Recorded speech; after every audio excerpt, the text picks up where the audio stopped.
Hello again. And for those of you who were on the previous broadcast, I apologize. My microphone went off and I seem to have repaired it, but it never did record. So here I am again. But for those of you who didn't see me start off, I'm just going to share with you my thoughts on this whole issue of weight loss. There's a major misconception about what it means to lose weight and the importance of weight loss. And what prompted me to do this show, as I said earlier, I was at a functional medicine conference this weekend in Tulsa. And while in the hotel, I saw some news ads, and this ad came up. I'm going to share with you.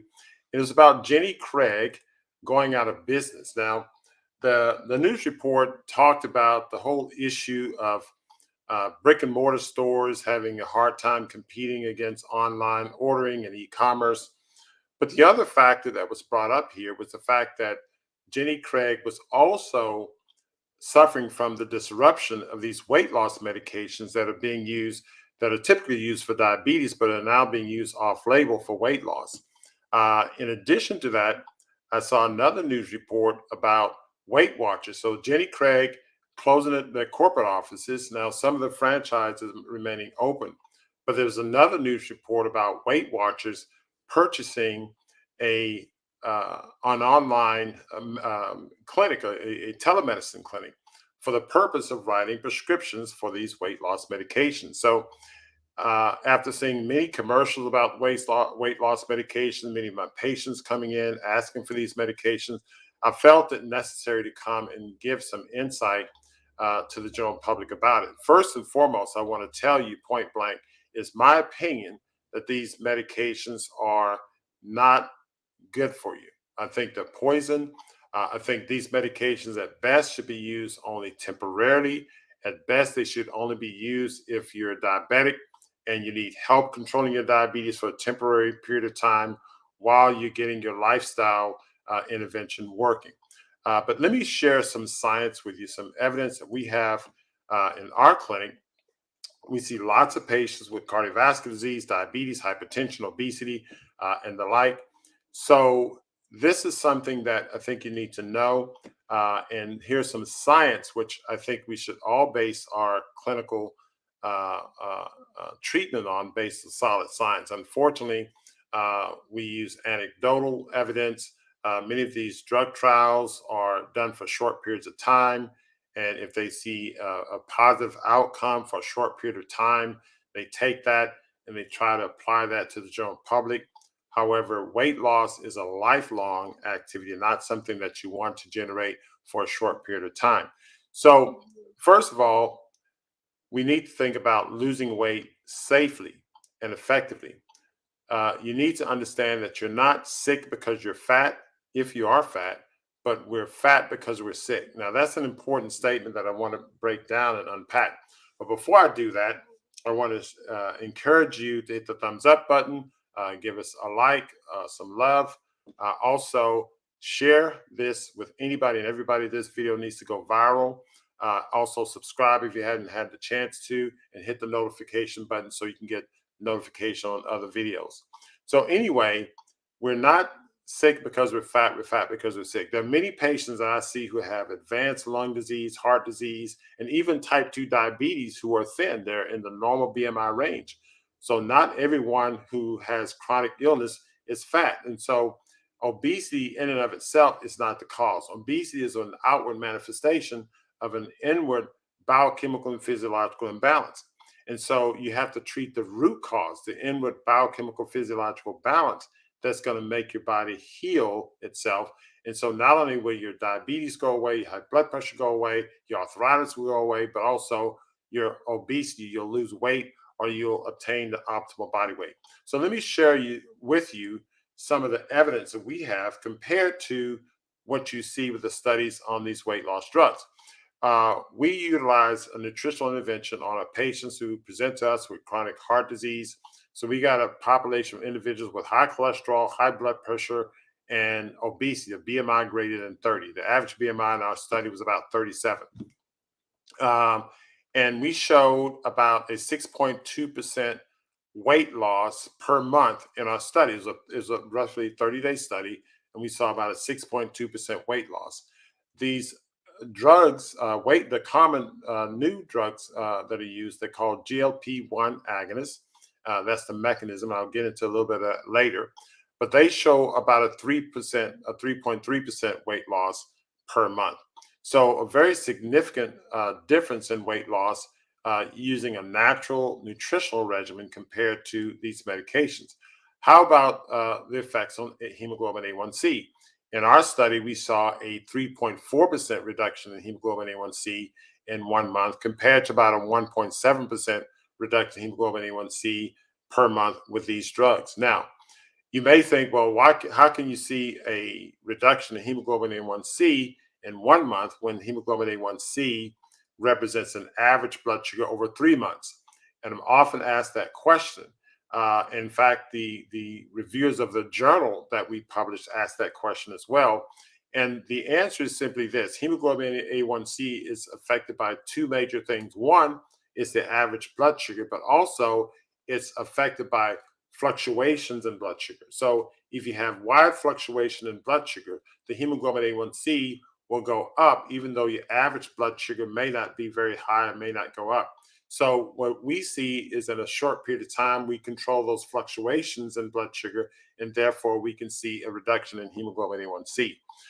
And that's an important factor because oftentimes I think it's when you consume unhealthy food, it causes an increase in blood sugar. That's called the postprandial blood sugar. So an increase in postprandial blood sugar will result in an increase in blood sugar and result in wide blood sugar swings.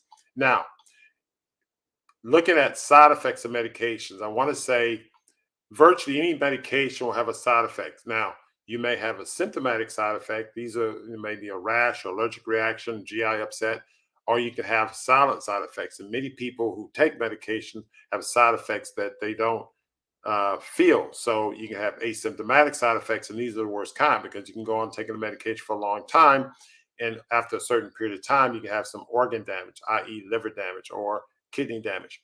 But what are some of the common side effects of these weight loss medications, these GLP-1 agonists? Most commonly, you have GI side effects: nausea, vomiting, diarrhea, abdominal pain.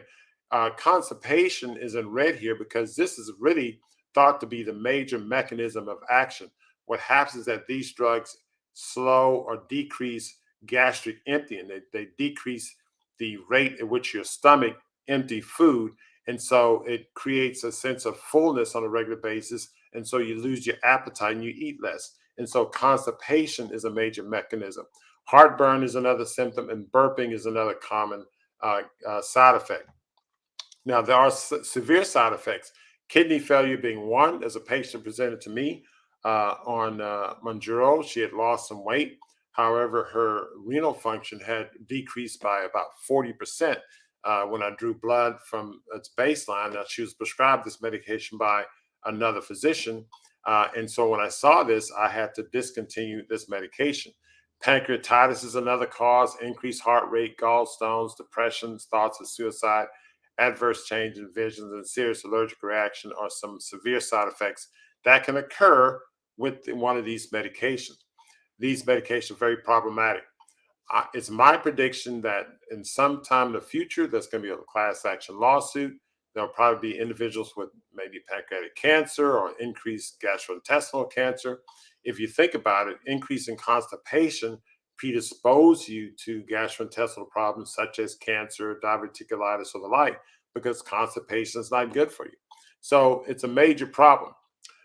What are some of the additional effects of optimal nutrition? So if you say, okay, I'm on a healthy diet and I'm trying to lose weight, I start to lose weight, but then there may be some other effects of being on a healthy diet. Well, when we see in our page, we have a medication reduction. In the study, based on the data I showed you earlier, we saw a 40% reduction in medication in the patient's nutritional intervention. So they were losing weight, they were reducing medications, they had increased energy, they reported improved work productivity, they were sleeping better, they had an overall better quality of life, their blood pressures were getting better at the same time, the cholesterols were getting better at the same time, inflammation was going down at the same time.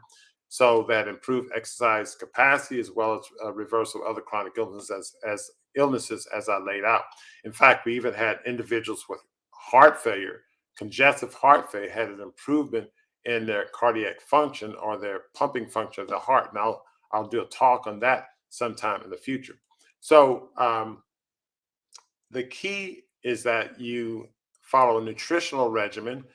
It works as fast and as effective, or I should say faster and more effective than the drugs without the side effects. And not only does it not have the adverse effects, but it has positive collateral benefits.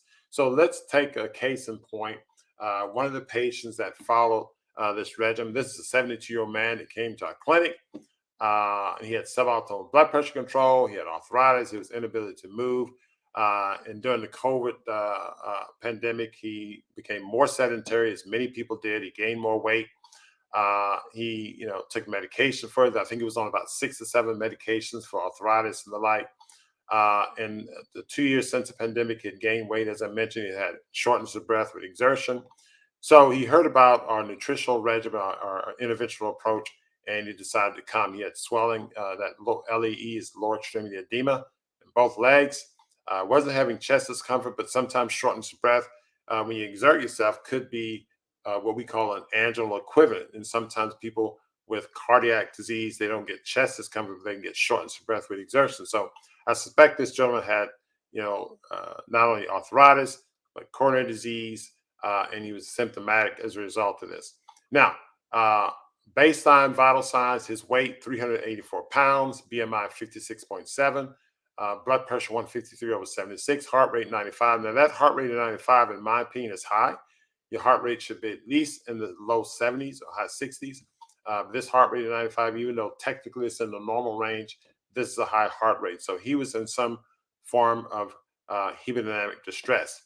So he went through the intervention. What was the intervention? Now, in the show notes, I have the details of what we did. I have the links to the publications and also nutritional detox. There's a little video that I share with you in terms of how you can walk through and safely go through a nutritional detox. So that's something that you can clearly benefit from. So this individual went through the nutritional detox.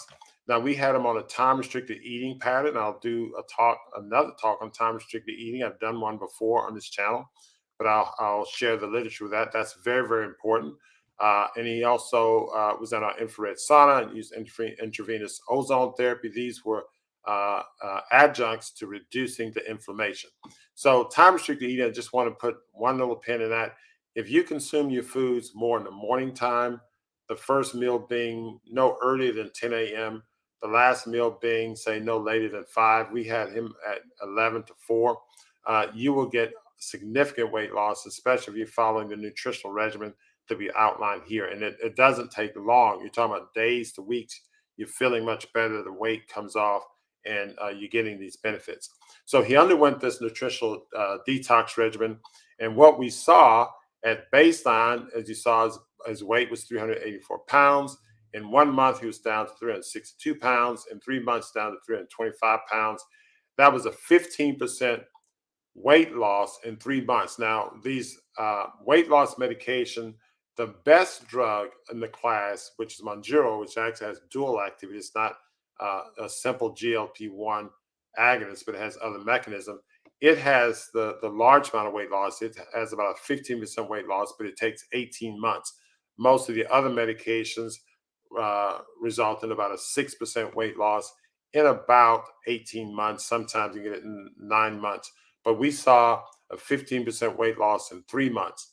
The BMI went down as expected, and the systolic blood pressure went down significantly by 33 points in about 3 months. Diastolic blood pressure also went down to a certain extent. It wasn't extremely high to start with, but also the heart rate. The heart rate went down significantly. And I see this as a cardiologist, I see this to be a very, very important benefit, because a reduction in heart rate means that your heart is under less stress, it's working less, and you have more heartbeats to save, and it's a sign of having a longer life. So in essence, this nutritional approach is very safe and very effective. Unlike, the medications, which even though you may not have some, and up to about a third of the patients had to in some studies, up to about a third of the patients have to discontinue the medication due to the GI side effects. And so that's a big problem. Many people can't tolerate this. And these findings occur over a year and a half. How about 3 years or 4 years or 5 years? You're trying to maintain the weight loss. What are these medications doing to your body? So I really want to encourage you to do your own research, look at these medications, but also seek proper ways of losing weight naturally. If you've tried many different diets or the like, go on our website, montgomeryheart.com. Seek us out. We have a lot of programs. It just means that you may need a program with support. But a lot of these fad programs, Weight Watchers, Jenny Craig's, no criticism, but you have to, when you're trying to lose weight and improve your health, you have to be definitive. You have to use something that's effective, and in many cases you need medical support. So take a look at the material I've shared with you.